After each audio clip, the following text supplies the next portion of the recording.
Okay, so first let me begin with a description of the effects, but I think by the time I give the description of the effects, you'll sort of know where I stand on this bill. Economists always begin by talking about both the effects on efficiency and equity. Let me begin by talking a little bit about the equity. The tax was not a tax bill was not a universal tax cut. And in fact, I don't like even the use of the term tax cut to describe it, because actually it increased taxes for 53% of Americans. It was a tax cut for billionaires and for big corporations. 70% of those in the middle of the economy, the second, third, and fourth quintiles, face a tax increase by the time the bill is fully implemented. So it wasn't really a tax increase. And what is so amazing that this would happen, that you would have a tax increase for 70% in the middle in a country where the middle is already being eviscerated, a country which has the highest level of inequality of all of the countries, of all the advanced countries. So of all the countries where you would have thought you ought to be doing the opposite, it was the country that enacted a tax cut for the billionaires. A country where, if you look at what has happened over the last 40 some years, the bottom 90% basically average income is almost stagnated, and the top 1% has done extraordinarily well. There were other provisions of the bill that had ancillary effects. One of them were provisions that were intended to undermine Obamacare, the Affordable Care Act. And the result of that is that it actually succeeded in undermining that act. And so millions more Americans do not have health insurance. And this in a country where life expectancy today is lower than it was in 2014-15. So life expectancy, and for an advanced country to have life expectancy going down, this was before there was any epidemic. Maybe even worse now, but it is peculiar to have an agenda that tries to result in lower coverage of health insurance in a country where life expectancy is already going down.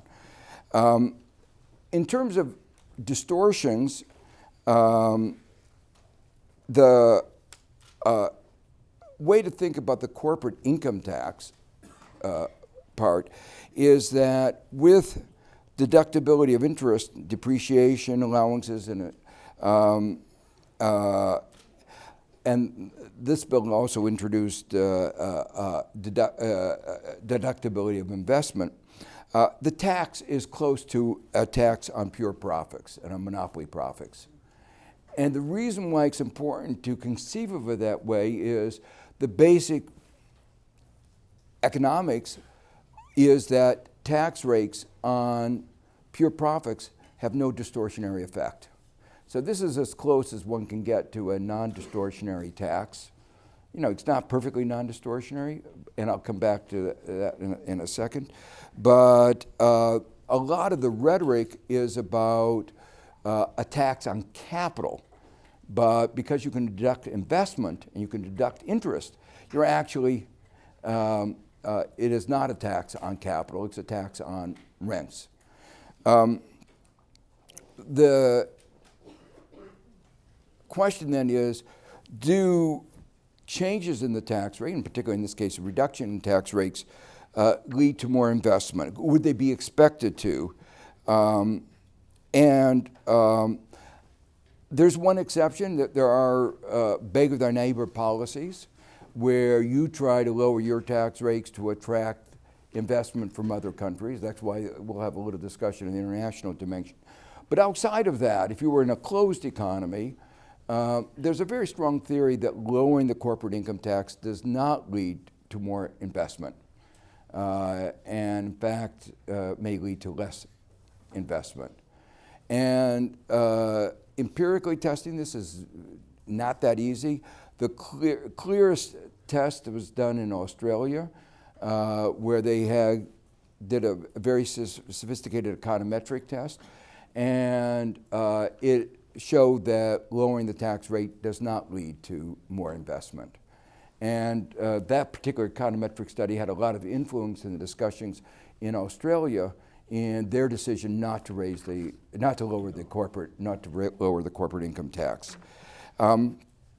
This is a theory that I put forward in a paper in 1973, and I think it's been almost 50 years, and it has not been refuted. So it suggests that it may have some validity. If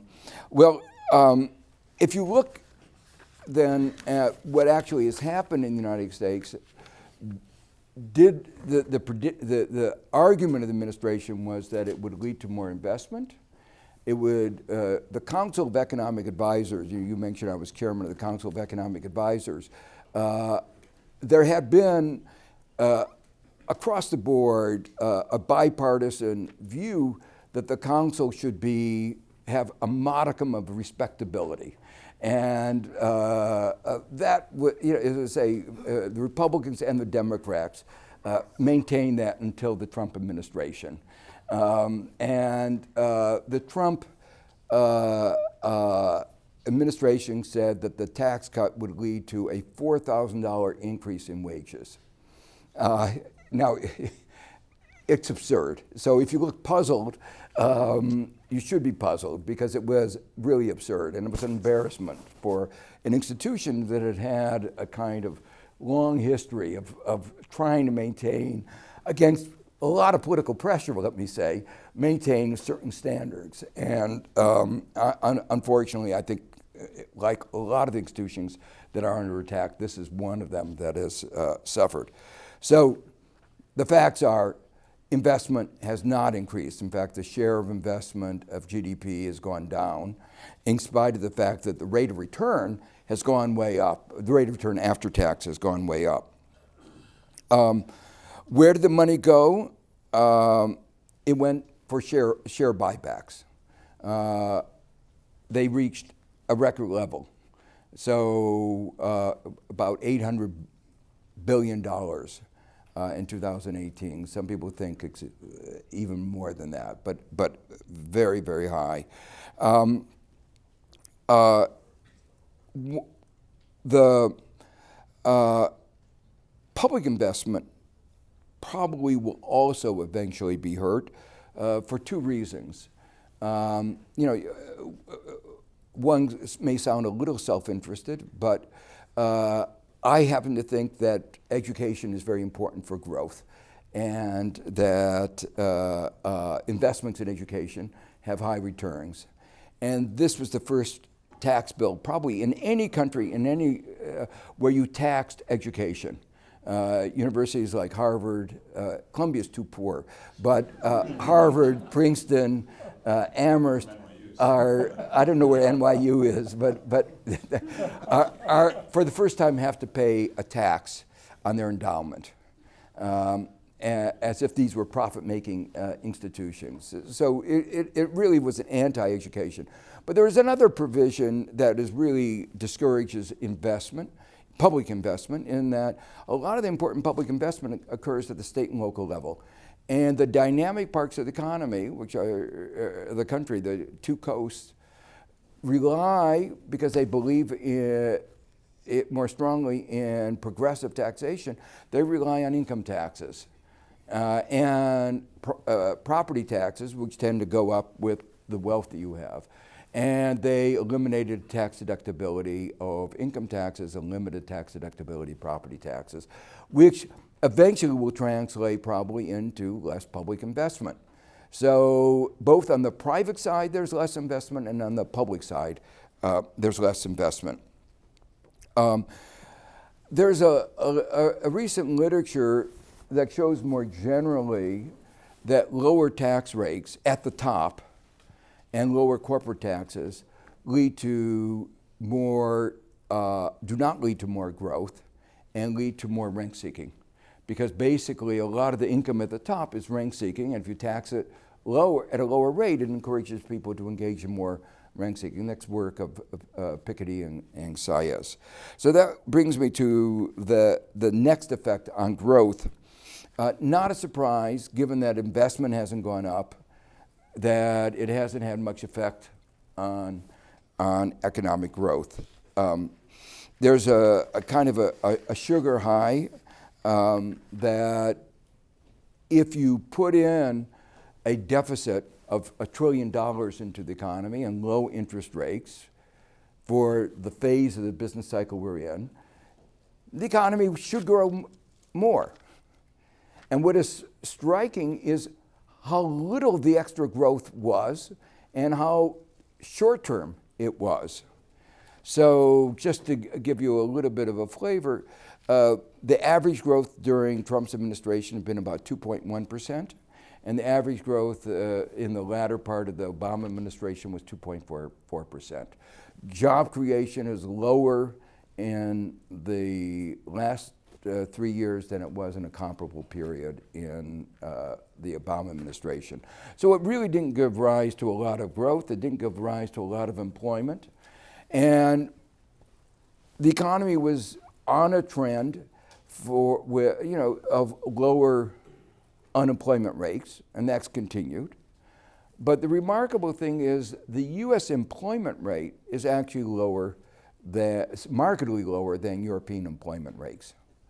And you might say, well, how can that be that we have lower unemployment and lower employment?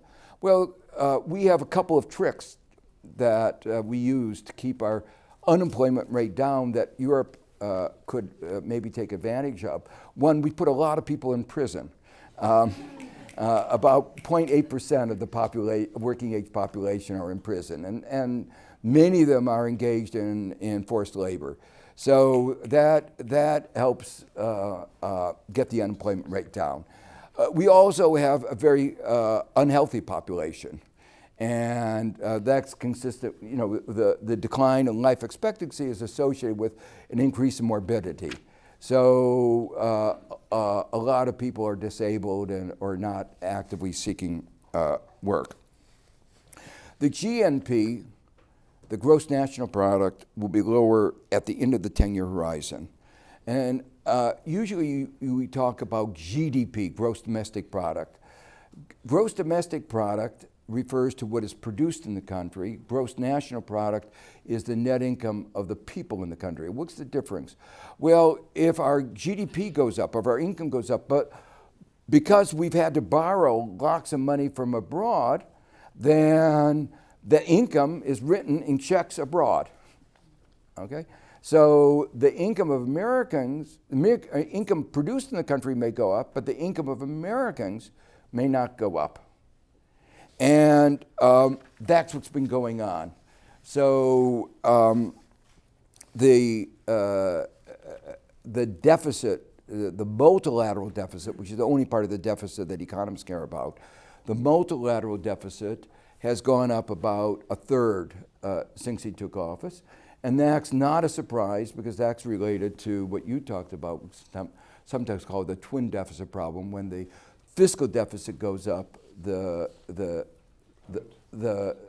trade deficit goes up.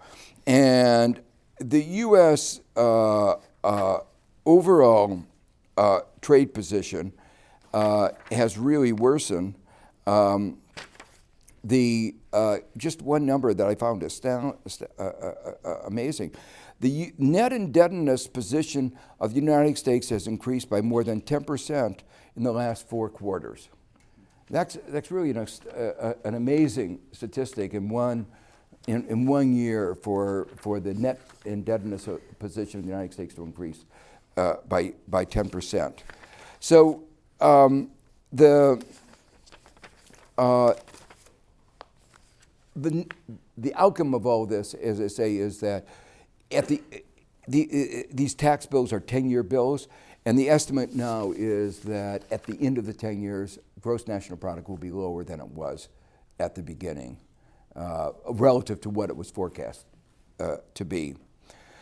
So finally, that brings me to the final two issues. One is the real issue is of sustainability, and that's related to the question of deficits, the $1 trillion deficit that we're having this year, which is the largest peacetime deficit for an economy not in a recession, both in absolute numbers and as a percentage of GDP. So it is setting records, but not of the kind that you like to set. Now, I'm not somebody who worries a lot about deficits in general, but what really worries me is if you had that kind of a deficit when you were increasing investments, public investments, education, technology, then our balance sheet would be improved. But our national balance sheet has nothing to show for it. Investment is lower and the liability side is higher. So that goes to the issue of sustainability. But the other part of sustainability is political. And an aspect of, I hate to speak about law, but here of good economics is that you should not be changing tax laws all the time. That's really bad. And that's why normally when you pass a tax law, you try to get a lot of discussion, to get a broad consensus. And this was true, when Reagan passed his 1986 tax bill, he came out, there's a blueprint of tax reform, there's a lot of discussion. I might not have agreed with every part of it, but it was well understood. This was rushed through Congress in 2 weeks, and nobody, the version of the bill they voted on, there were parts of it that could not be read. They were in handwriting, and nobody was sure what they were voting on. They eventually straightened it out. But in terms of democratic processes, it was the opposite of what you like to do. In most countries, you have a number of readings, you have a lot of discussions. There was none of that. Well, why is that so bad? Well, it's so bad because there is no consensus behind this.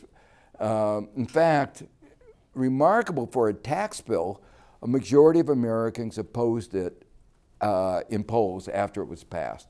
And that means that as soon as there is a Democratic Congress and president, it will be changed. And that means there's a lot of uncertainty.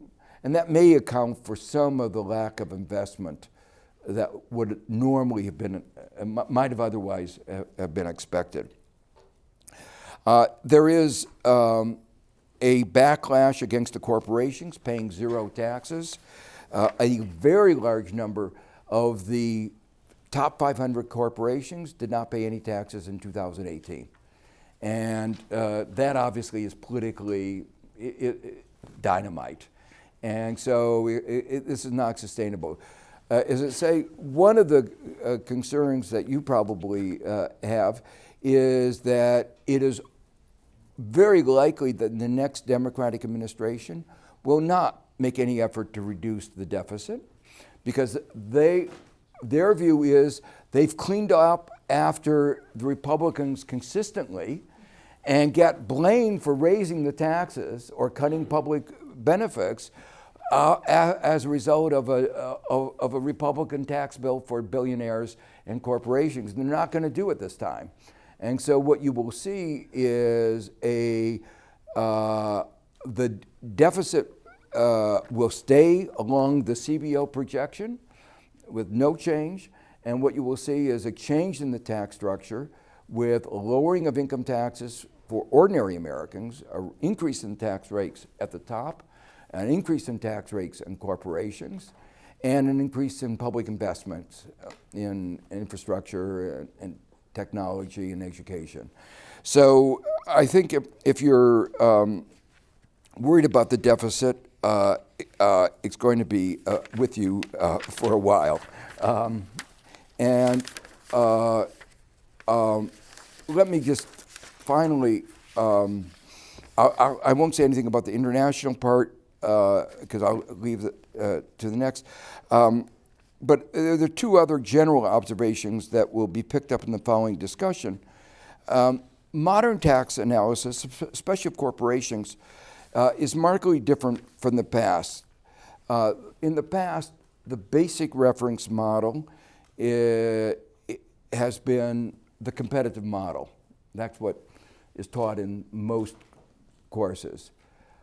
Today, there's a general consensus that the American economy is not well described by a competitive model. And that was brought home by my book, People, Power, and Profits. But it's also Philippone, Thomas Philippone at NYU has written a very powerful book pointing out that market power in the United States has increased enormously, and now Europe is a more competitive economy than the United States. So this is changing the way we ought to be thinking about taxation of corporations.